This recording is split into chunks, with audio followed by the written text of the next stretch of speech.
Hello, and today we are going to go through my reactions to Canus's route in Cafe Enchante. And I've played through a couple of the date things in the common route that we didn't get to see with him.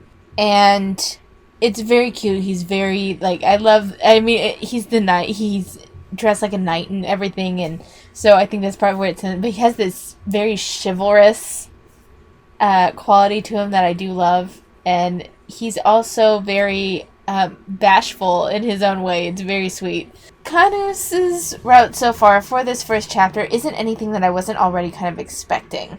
It feels a little bit more predictable than Eel's route. Not to say that it's bad, I'm quite enjoying it. And oh my god, the romantic tension just comes right out of the gate. It's there. I also think that Canus is, at least this first chapter, and maybe I'm wrong, I can't remember how long Eel's first chapter felt, but Canus's first chapter feels short. I didn't feel like a whole lot happened, and maybe that's just because Eel's route was so packed. It was the second to last route in the play order, so that could have an effect of Eel was more connected to the common route and series of events than Canus's route is. But it felt kind of short and not a whole lot happened. I did enjoy it, though. We got the romantic interest right off the bat, but then we're kind of developing Titania and Venia, and I like them both. I like both those characters. I also love how much screen time Katia gets he got a fair amount of screen time even in Eel's route. I love that Cafe Enchante is giving their side characters plenty of appearances and stuff to do. Their appearance feels like it adds something. I'm really enjoying that. So that's really all there is to react to. There really isn't a whole lot to react to for this first chapter. I'm kind of surprised. I thought I would have more to talk about, but so far, we've definitely gotten an inkling that Canus has developed feelings for Kotone. He's definitely more relaxed at Cafe Enchante than he is in his own world, and Venia, who actually visits Cafe Enchante at one point, even notes this, which I think is really fun. There's a lot of reflection on Titania being bound to the Tree of Life, and so there's this general kind of, and Kotone just saw the realities of Canus's job in the fairy world, and I don't know what kind of drama that's gonna make. It's kind of like his destined role in his world, so I am hoping that she doesn't fault him for it. He is Dullahan. He is the knight that marks, the headless knight that marks someone's death. It is an unfortunate role. It is the role that was forced on him from birth. It is his role to play. And so I'm really hoping that she isn't cruel to him for that. And if given any option, I will be you don't have to worry about being judged by me, because he doesn't have control over it. It's part of his world's ecosystem. He is part of his world's ecosystem. It sucks. And the fact that every time he approaches someone, they are begging for their life. What does that have to do psychologically to a person? Because he doesn't want to do it. We know that he doesn't want to do it, but it is his role to fulfill. There is someone who must fulfill that role in the fairy world, and that is his role to fulfill. And that's why he's an outcast. And that's why he was lonely before Cafe Enchante. I'm hoping that nothing cruel happens towards him, because I like Canus. I like him a lot. And I love that we're seeing a little bit more of his personality a bit as he interacts with the people from his world. It's just nice.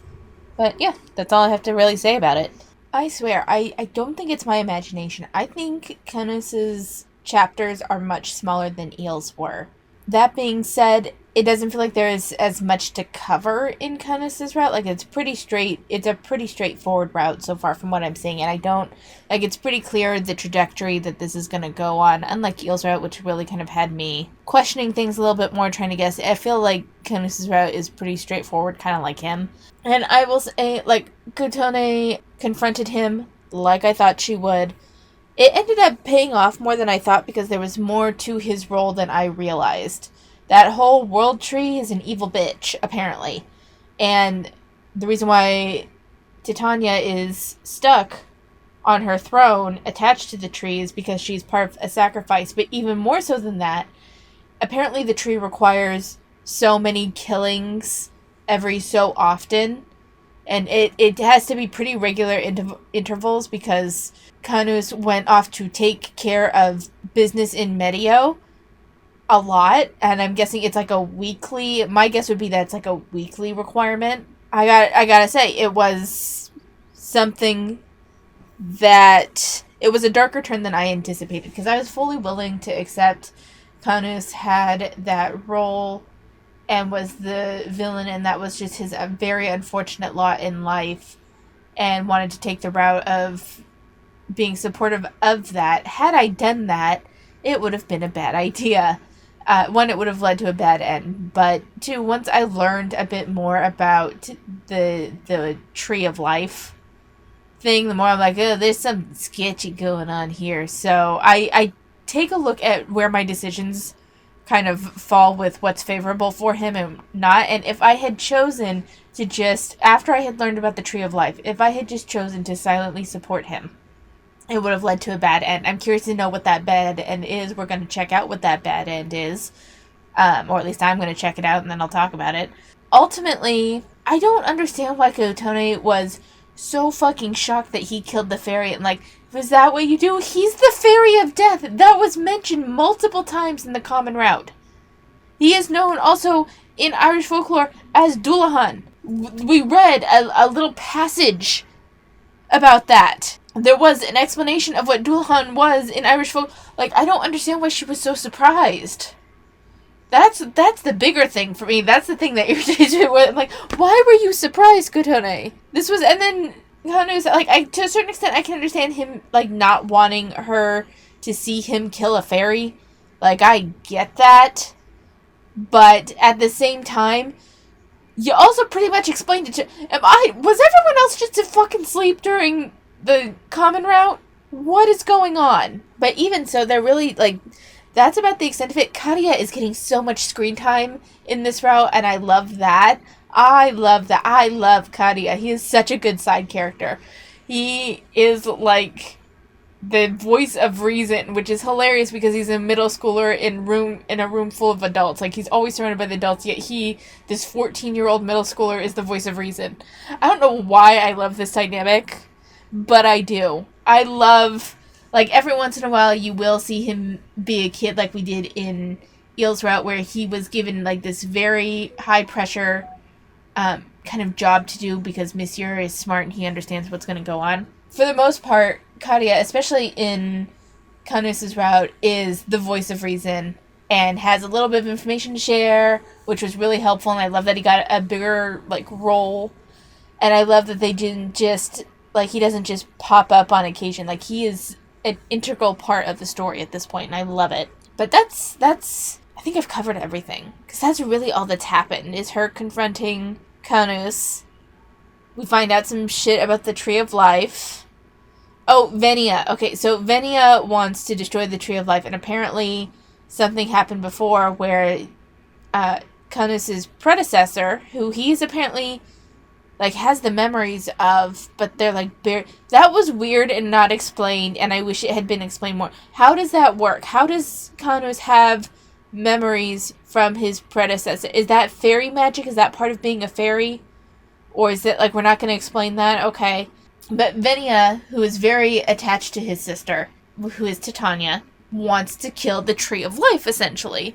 And apparently last time, Canus's predecessor tried to do that, and the tree just started fucking killing everyone. And apparently, that's why the tree killing everyone is the reason why there's necessary killings, and why there's a sacrifice, why Titania has to stay attached to the roots with the tree, like, hurting her and sucking the life out of her, literally. But it's starting to kill people anyway, so it's like a time to find another option, I guess. Is it really the Tree of Life at that point, or is it the Tree of Death? Like, I understand that everyone lives on it, but is there any... And that's the thing, is like, if you kill the Tree of Life, it's like, we want to change this world, but as far as I understood it from the common route, the Tree of Life is literally the whole world encapsulated, essentially, with very, very few parts existing outside of it. So what happens if you kill the Tree of Life? Or the World Tree, or whatever it's called. I don't know how to pronounce its actual name.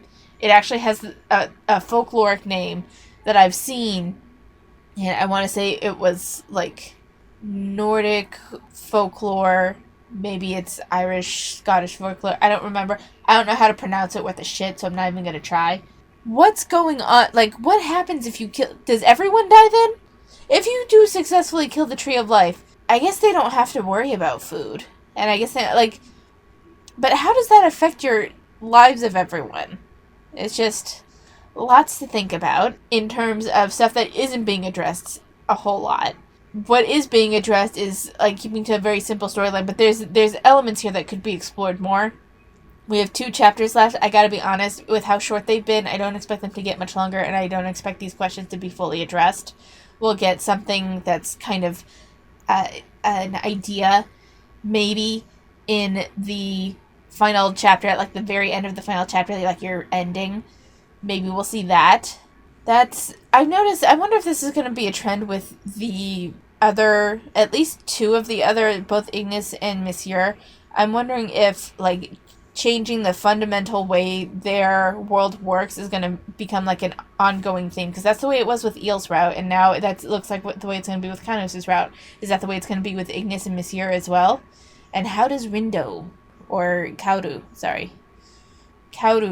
fit into all of that? That'll be interesting. But anyway, I'm going to leave it there. Talked longer than I expected to, and let's move on to Chapter 3. Alright, so I just finished Canus Chapter 3. I'm going to just throw it out there now. I don't think I'm getting the good ending. I answer these based on how I would answer them, and then I like to look at what walkthrough for the good ending does, like, chapter by chapter, to see where I'm falling, and I had more answers against the good ending than for the good ending. I think because I'm a little bit more willing to just accept things as they are than Katone is, and the way that the route wants you to take it. Although, now that I know, like, the true nature of the World Tree, like, I would fight against it too, but I didn't know this at the time, and I thought Canus' role of killing fairies was more long-term than it had been. Apparently he's the first one that's been killing fairies as a way to sate the will of the World Tree. I didn't know that. Had I known that it was a recent thing and not just, like, part of their ecosystem, essentially, I probably would have chosen differently in my previous choices, but, you know, you live and you learn. So, going forward, the overarching story is still pretty simple. It's all about kind of saving Medio, destroying the World Tree, and making sure that, like, it's destroyed before it can destroy everyone else. It's not... Canus' route doesn't have the intrigue that Il's did. It doesn't have that kind of, well, what's going to happen next? What the fuck is going on? It doesn't have that, really. Like, everything that's kind of laid out, some of it felt so fucking obvious, I can't believe it had to be fully addressed. Like Canus' role, like there was this whole long scene, and the amount of flashbacks in this route are really unfortunate because it really detracts from the route a lot. That being said, the side characters fucking shine. I am not a fan of Mikado, but him in this route is really nice. I like him in this route. Venia, boy, do I love him. Like, oh my god, I know he did bad thing to Katone. It was to save his sister, number 1, and 2, I can't help but, like, he's a plotter. He could be a supervillain if he wanted to. He doesn't, because I think he's a genuinely good person, and he's just making these really shitty choices out of desperation. But boy, do I respect him and do I like him. It's like, can you be a romance option? I'd like to see you as a romance option. I like you. I like Canus too. I want to be clear. I like Canus. And there's this we had the love confession scene. Oh my god, it was so cute. Like they made out, they hash out their feelings. They like started to make up, and Canus is going on about how much he loves Enchante, and before you know it, and I love you slips out. and neither one knows how to handle it. And then fucking Venia, that's been watching in the fucking shadows for God knows how long, makes an appearance, and like, how long have you been there? It would only sadden you to know. Fuck Venia. God damn it, why you do that? But I love you for it. Oh my God, because it added such comedy to the scene. I mean, it was just so wonderful. I loved that. Honestly, I love all of these characters. Every time, the one thing I will say though is that like now we have soul eaters.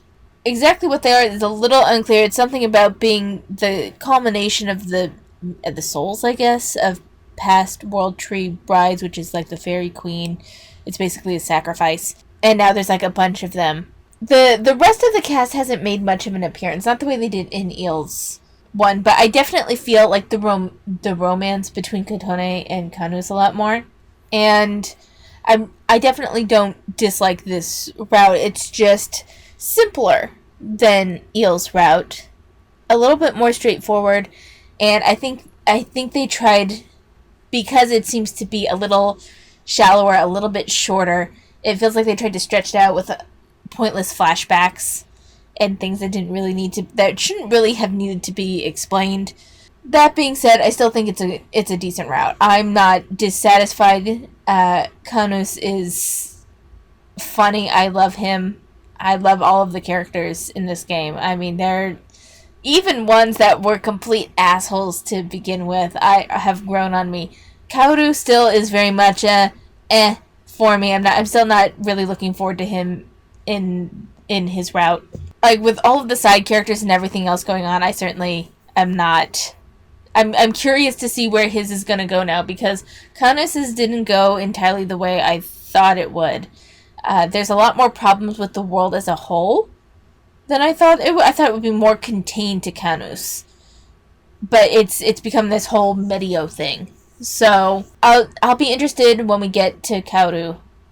But first we get Ignis. But even before Ignis, we have to finish Canus. So I'm gonna go finish the 4th chapter. I'll give my thoughts on the 4th chapter and what I'm guessing will be the bad ending.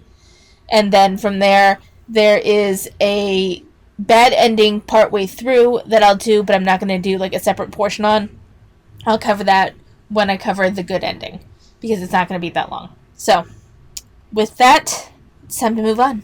Okay, so I finished another chapter, the final chapter for Canus's route, and I swear to God, his route had to have been shorter than Eel's. I swear to God, because it seemed like everything was just so fucking quick. Some odd things that I've noticed with the difference between Eel's route and Canus's route. What was really weird with Eel's route is that he and Kotone actually spent a lot of time together, but I never felt any romantic tension. Canus and Kotone spent very little time together in the course of the entire route. For like 2 to 3 chapters of the 4, Canus was in the fairy world brooding, and there was a bunch of angsty bullshit going on. And yet their romantic tension felt a little bit more genuine, I gotta be honest. The overall route wasn't bad. It was a little overly focused on... It became very focused on Titania and Venia. And not necessarily in a bad way. It's not that I didn't enjoy the overarching narrative there, and we got to learn a little bit more about how things actually worked. The fairies that Canus had to kill, he kept saying that, like, I saw it in a vision, or your death has been foreseen, therefore I must go forward with it. And I always got the impression that this was, like, some sort of vision he had or something that was given to him maybe by the World Tree or something. But no, Venia and Titania would determine which fairies were to die, and Canus was simply the person to kind of make that happen. Which, it definitely makes the whole thing sadder and darker.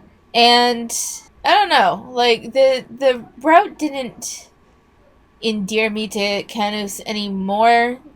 That, if anything, it kind of detracted, although that wasn't necessarily because of anything in particular. His way of handling things kind of rubbed me the wrong way, because he just... If he didn't want to hear it, he kind of stonewalled you, which I didn't really appreciate. Venia was someone that I understood why they did what they did, they were the most active person, I think, in Canus's route, where everyone else felt like they were being pulled along. Venia was the only one that really felt like they were kind of driving the narrative, and everyone else was just kind of along with for the ride. It wasn't that it was a bad story. I liked the story, even though it was a little simplistic, but the romance between Kotone and Canus was very much felt like an afterthought to a certain extent. Not entirely, because their romance was kind of a driving force for the climax of the route. So it wasn't entirely an afterthought. It just didn't. It felt like their romance was grafted onto the Medio story and not the other way around. If that makes sense. Still wasn't bad. I still enjoyed it. I still like Canus. I just don't. The way he handles things and when anything comes to the romance, he becomes very bashful, which is cute at first, but by the end of the route, I'm like, fucking give her a hug or something. Come on. He proposed at the end, which was sweet. But I gotta be honest, like, I didn't dislike it, but it certainly wasn't up there in my love interest routes that I've played. And even of the two that I've played in this game, I actually think I prefer Eel's route a little bit more, even though that felt less romantically coherent. Eel's route had some fucking complexity to it. Eel's route, we really got to see Eel develop as a character. And it felt natural. Where Canus's route, there was a little bit of character development, but very slight. And I like feeling like we really got to know the person more, but I don't really feel like I know Canus anymore than I did from the common route. I'm going to go ahead and play through the two bad endings, and then I'll give kind of my final thoughts with the bad endings in mind, as well as my favorite of the endings, which will probably still be the good ending, but every once in a while, sometimes a bad ending is better in my opinion. Alright, so I've officially seen everything that there is to see for Canus's route. I even listened to the FAQ in the extras thing, although there wasn't really anything to really mention there. It's cute, but the FAQs don't really add much. They're just a little fun thing. There's not really a whole lot to comment on with them. But when taking a look at the bad ends, it makes me realize a little bit more why Canus fell for me a little bit in how much I enjoyed his route and his character. Taking a look first at the bad end for the whole route, not the premature one that you can get partway through in Chapter 2 of his route. Through the final route, there is the possibility that if your affinity is low, that he can't get to Kotone in time when she is forced to be the World Tree bride, and the World Tree will fuse itself with her, go on a rampage for a couple of days, but despite the fact that everyone had shown up, like, no one can really defeat it, probably because they're worried about hurting Kotone at that point. At this point, she's basically dead. So the World Tree doesn't end up getting defeated, it just quiets down for a little bit. And now Kotone is essentially the heart of the tree. And what we see in it is, one, there was this kind of cool thing with Kariya working hard, and he wants to join the GPM so he can be the next cafe owner because they've completely taken over the cafe and now none of the regulars visit there anymore.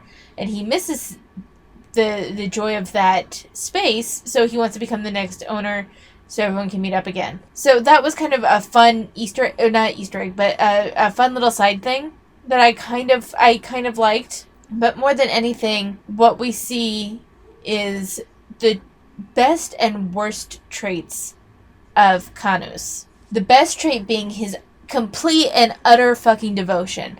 Like, Kotone is still on the fairy throne, essentially dead and alive at the same time, frozen with her eyes closed and tears streaming down her face. And he goes to apologize for not saving her, talk about his devotion to her. And the truth is, what's revealed is that if he killed Kotone, and as the Fairy of Death, he's the one that would have to do it, it could destroy the World Tree.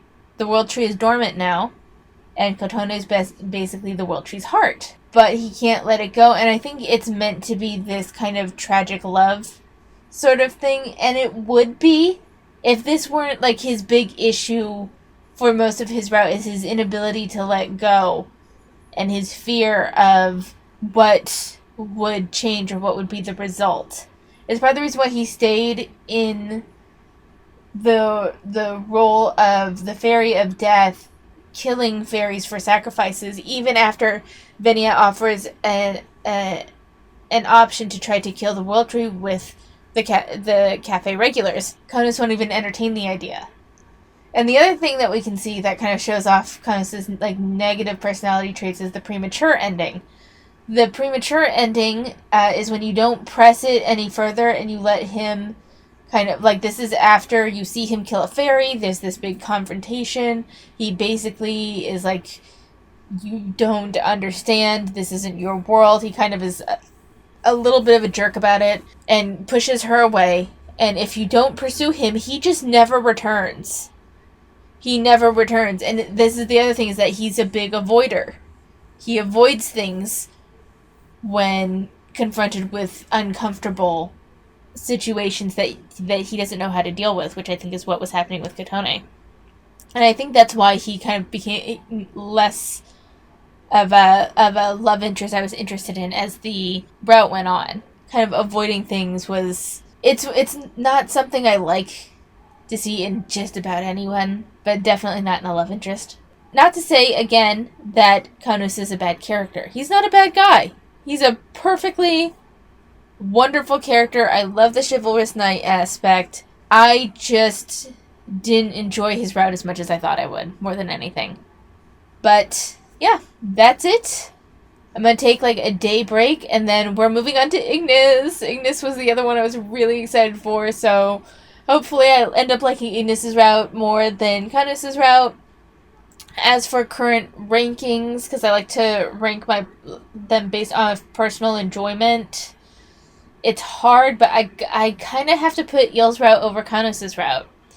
Because Eel's route at least had a bit more complexity to it, and you really got to see Eel develop as a character where I didn't feel there was much character progression for Canus. Like, Canus feels like almost the same, like the exact same guy as he was from beginning to end. Not that that's necessarily a bad thing, but in this kind of, when you're playing through routes, you do want to see some, like, progression.